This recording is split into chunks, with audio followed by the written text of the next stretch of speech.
Right then, David, so here we are, we're sitting on the benches just outside the pavilion at Lord's. I mean, what a picture. Excited to call this place home? Oh, look, it's a postcard, isn't it? It's amazing. It's had some changes over the years, and look, we're absolutely spoiled and blessed to play at venues like this. And yeah, look, I'm excited to get back out there, and it's a great place to play cricket. Absolutely. So when did you arrive? Are you still sort of battling jet lag, or have you kind of got over that? No, I got here 2 days ago. I've been in America, so I sort of stayed on that time when I got home, and yeah, round of golf yesterday. So no, I'm pumped and ready to go. And let's talk about the London Spirit, I suppose. First of all, have you had a chance to kind of meet up with your teammates? Yeah, I have. Yeah, I've seen a few of them around at the moment. We're just doing some content capture now, so looking forward to getting out in the training park and having a good chat and sort of trying to work out as a batsman how people sort of get off strike and talk to the guys. And that's one thing in franchise cricket you got to try and figure out fast. Absolutely. And obviously we're here at Lord's. You've had lots of games here, lots of tussles with England in the past. Obviously the last time you played it, quite a memorable occasion.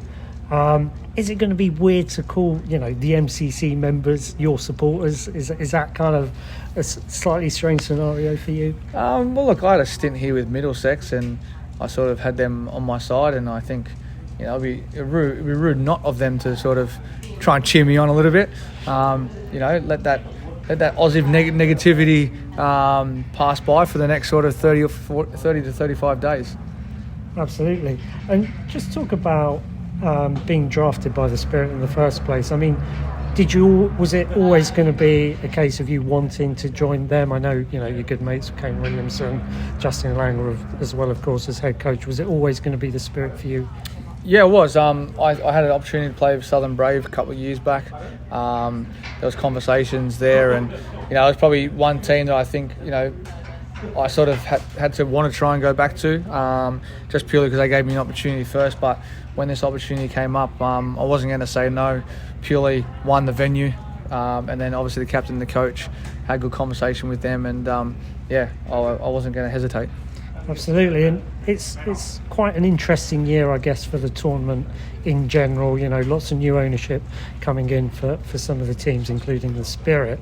I don't know if you've kind of digested some of those changes. Does that kind of bleed into the dressing room in terms of, this, like next year could be very different, for example, compared to this year? Yeah, look, I think, when there's always change at the top, it's an unknown, but I think at the end of the day, that doesn't really have anything to do with us. Our job's to go out there and play cricket, and put some, entertainment on the board for all the people that come out and watch, and I think that's all we need to concentrate on. Absolutely. And I guess just kind of zooming out a little bit in terms of your kind of wider experiences on the franchise circuit, I guess, since your international retirement, you've pretty much been doing the circuit over about the last sort of 12 months. How's that experience just been for you in general? Look, I've really enjoyed it. I think what happens is that you come up against a lot of different bowlers, not ones that you've played against for the last 10 years. So, you're always trying to figure out what and how to score, where to score. But in general, coming in and trying to be part of an environment and still be yourself, and you've got different guys in the changing that you've obviously been a part of not. You're introducing yourself all the time, which is great. And you're meeting new people, and I think it's fantastic. But at the end of the day, we're here to do a job, and we've got to try and gel as well as we can together in a short amount of time to try and lift the trophy. And obviously, you've played on a wide range of franchise tournaments, different teams.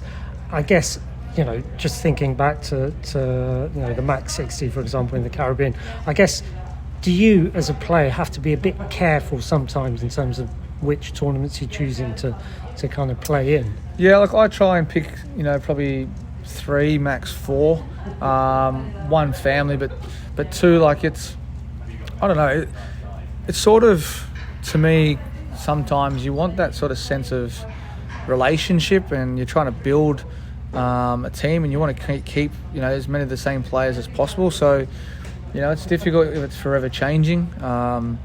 Is there 2-3 year contracts and you get the same bunch of guys together? I think that's what needs to be looked at, because You know, you can't have one guy playing this year and then playing for a different team next year. Like, I just don't think that's right.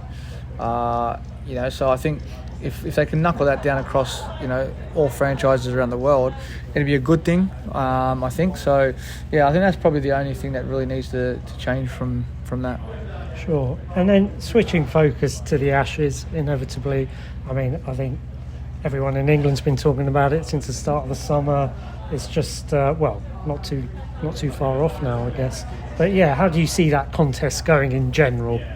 I think in general you'll see great cricket. I've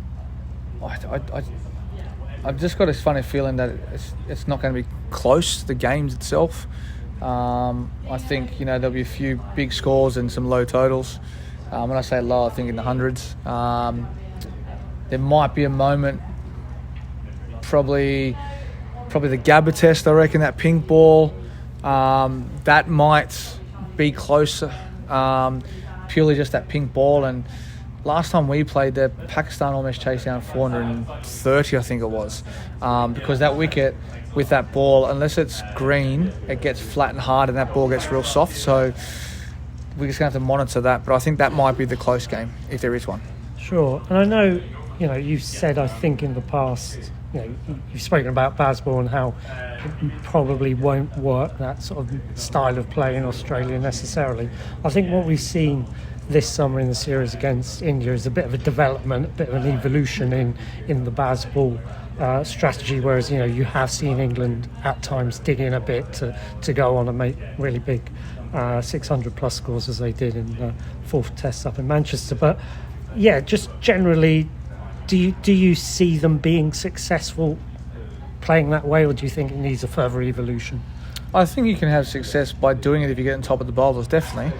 But I think first and foremost, they're going to have to probably come out and do it straight away. I think if you allow Australia's fast bowlers to dictate, especially in Perth, the first test, it could be a very short test match. I look back at last year, Australia and India, there were 17 wickets on day one, and that was just pure genius bowling from both teams. No bad shots or anything. But one thing I do know in Australia is it's going to be very hard to come out and play cover drives on the up, and you know, you probably can ramp and that stuff there because the boundaries are short and straight. But I know Australia would definitely come out and have third man in, deep backward point, and they'll have those people in play for that. But I think you might see a fair bit of short pitch bowling as well. You probably see those guys tucked around the corner with the bigger boundaries. So I think that's one thing. I think I remember us doing it here at Lords when Stokesy hit that 100, but that's the field that we set, and you know, it's almost like the Wagner field. In Australia, you can do that because the boundaries are so big. So, look, I think they're probably going to be the tactics that are used.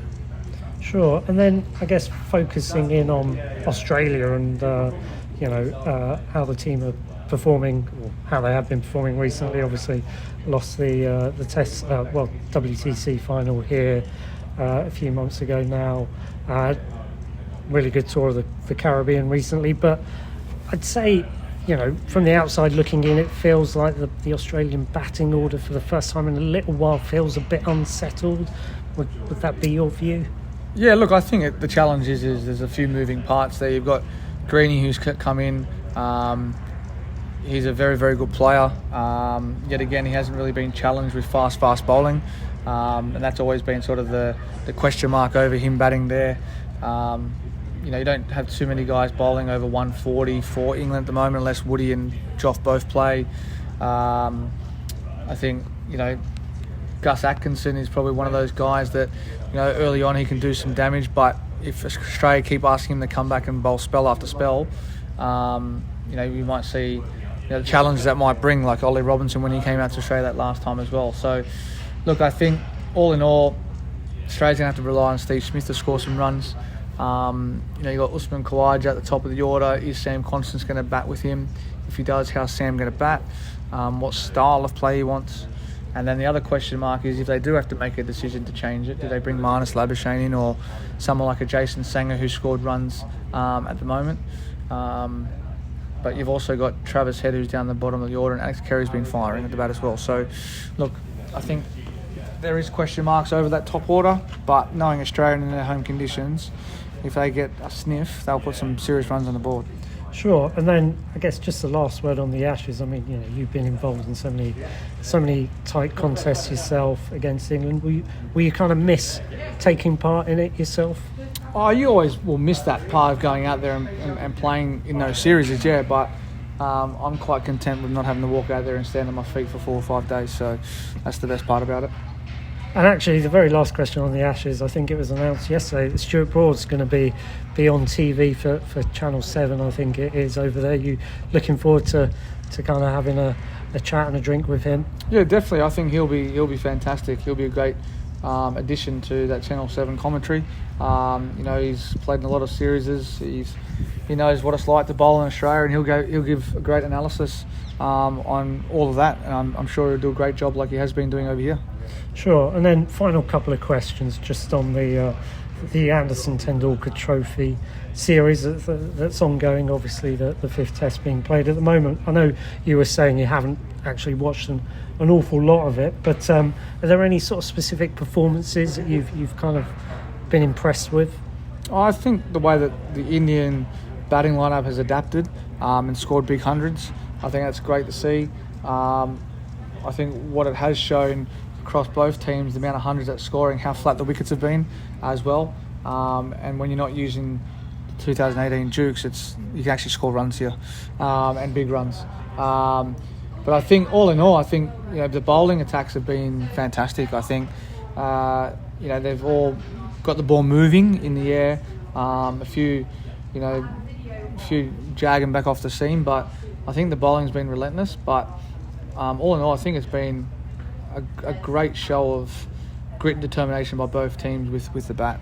Sure, and then I guess just the final question, we've seen a bit of needle creeping into the series. There were a few kind of altercations here at Lord's, and then just yesterday as well, a couple of send-offs by the Indian bowlers. I mean, having played with it, against both teams, do you recognise that kind of aggressive attitude from both teams, or is this something kind of quite new, particularly maybe for the Indian side?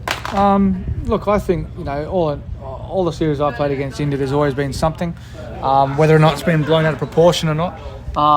There's always something that happens there, and I don't know. I just think it's something that they try and get into a contest with, especially over here. I've seen that before in England. Watching some of the test matches that India and England play. But I think like someone like Mohammad Siraj, he's a fiery customer.